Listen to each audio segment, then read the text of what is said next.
The multiverse as we know it was not created by Zeno. In reality, it originated from a creator god called Hikaru. This divine being governed all universes as he was considered the most powerful among the gods. However, one day he was betrayed and stripped of his throne. In its desperation, the cosmos brought forth a small creature named Zeno, a being with the ability to erase any form of life or divinity without known limits.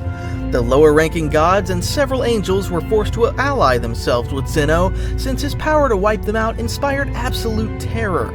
Thus, they all conspired against Hikaru and managed to seal him away.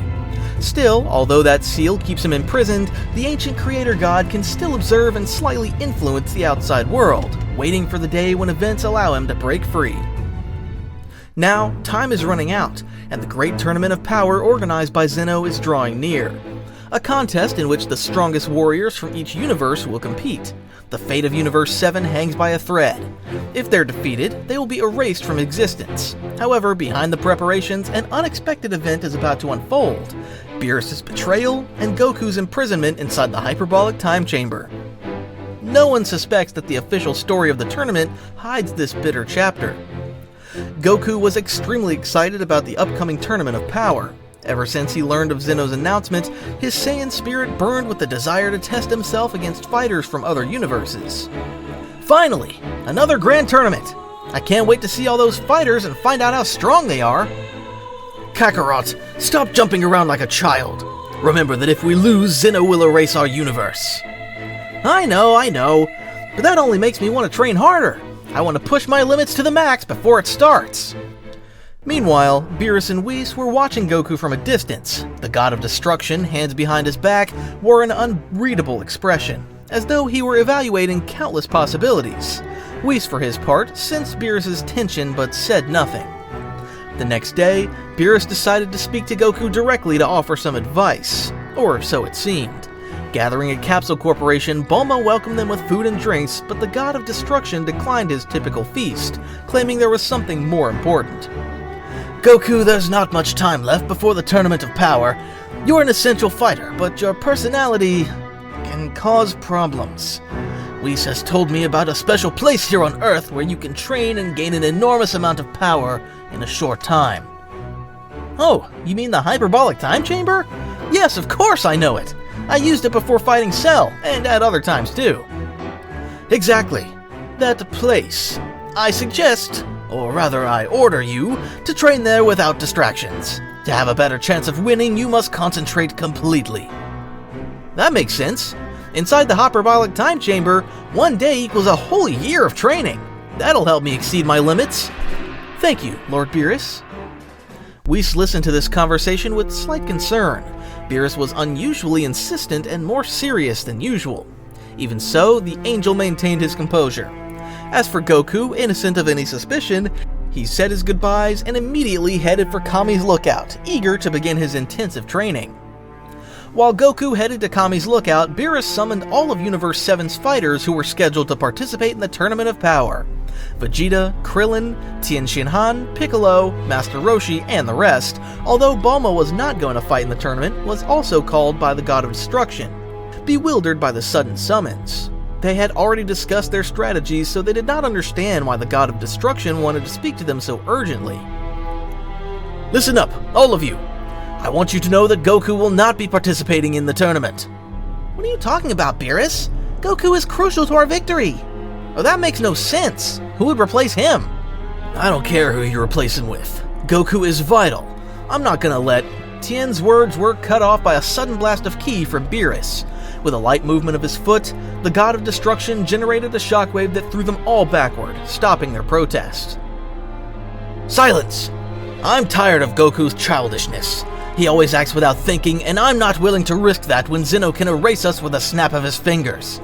I've decided to lock him inside the Hyperbolic Time Chamber so that he can't get out, and I'm already taking care of sealing the entrance. Lock him up? He trusts us! Beerus, this is madness! I don't care what you think. If anyone tries to oppose me, they will taste my Hakai. And I warn you, once I erase you, not even the Dragon Balls can bring you back. The tension rose further. Tien, blinded by anger, lunged at Beerus despite knowing he stood no chance. With a mere wave of his hand, the God of Destruction created a sphere of Hakai energy around Tien. The human's scream echoed through the room. Beerus released him after a few seconds, leaving him with significant injuries and unbearable pain. "See what happens when you defy me? Goku is already on his way to the Time Chamber, and Whis has orders to seal the door so he can't escape." At Kami's lookout, Dende and Mr. Popo received Goku with their usual cordiality. The Saiyan, brimming with enthusiasm, entered the Hyperbolic Time Chamber to begin his training.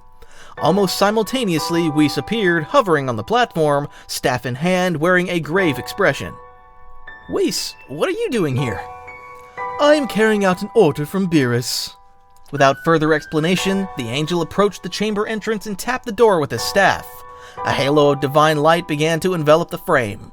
Whis then whispered some inaudible words, and instantly a translucent barrier covered the entrance. What did you just do? Goku is inside training!" "I'm sorry. I can't go against my god." "Dende, are you okay?" "The seal, it's too powerful. It's divine energy mixed with Beerus's. I can't remove it." After fulfilling his task of sealing the Hyperbolic Time Chamber, Whis returned to Beerus and the gathered warriors. The God of Destruction gave him an approving glance. "Well done, Whis. Goku will no longer be a problem. The tournament will begin very soon, and with him locked away, I'm making sure there won't be any stupidity that costs us our existence." "I can't believe what you're doing, Beerus. This is unforgivable." "Sorry, but this is also the reality. If you protest, you know what happens." Vegeta, filled with rage, finally summoned the courage to ask. "Tell me, Beerus, if Kakarot isn't going to participate, how do you plan to fill his spot in the tournament?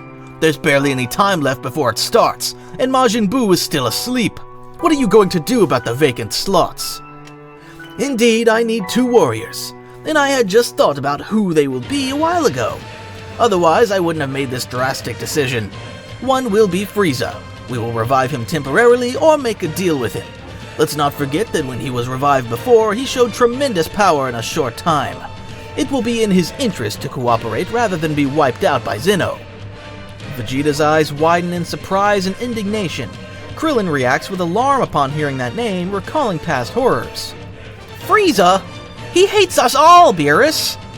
"That's right, and I don't care. I have my Hakai to keep him in check."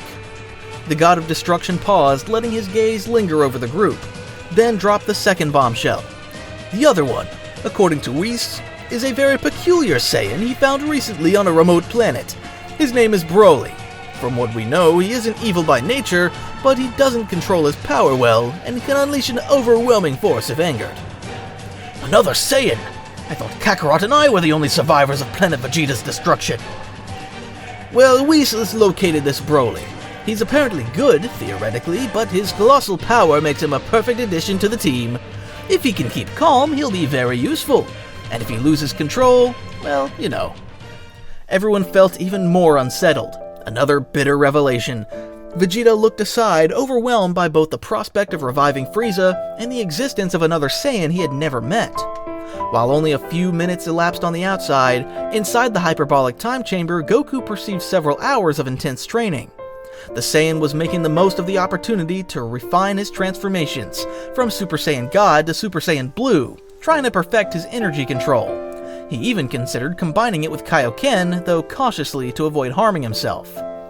After a day in the Hyperbolic Time Chamber, he decided to step outside for some decent food, and to ask Dende and Mr. Popo if the tournament was about to begin. He approached the door wearing his usual smile and noticed something odd. Huh? Why won't it open? "Dende! Mr. Popo! Is anyone there?" Well, maybe they reinforced the door so I wouldn't leave too soon. Possibly Beerus. I'll try a stronger hit. He transformed into Super Saiyan Blue and attacked the door with a barrage of punches. The divine barrier crackled but didn't budge a single inch. Confused, Goku unleashed a powerful Kamehameha, causing the thunderous noise that shook the chamber's white void. When the smoke cleared, the door was still intact. What? Not even a scratch? This can't just be any normal reinforcement. Could it be something Whis or Beerus put up? For the first time, the Saiyan felt a chill. He resisted the idea of betrayal, but the evidence was overwhelming. He couldn't get out, and even one of his strongest attacks hadn't made a dent in the barrier. Could they have locked me in? No, there must be an explanation. Maybe Beerus did this so I wouldn't get distracted. Yeah, that must be it. Though he tried convincing himself it wasn't a betrayal, doubt began seeping into his heart. For now, all he could do was keep training and pray that someone would free him before the tournament began.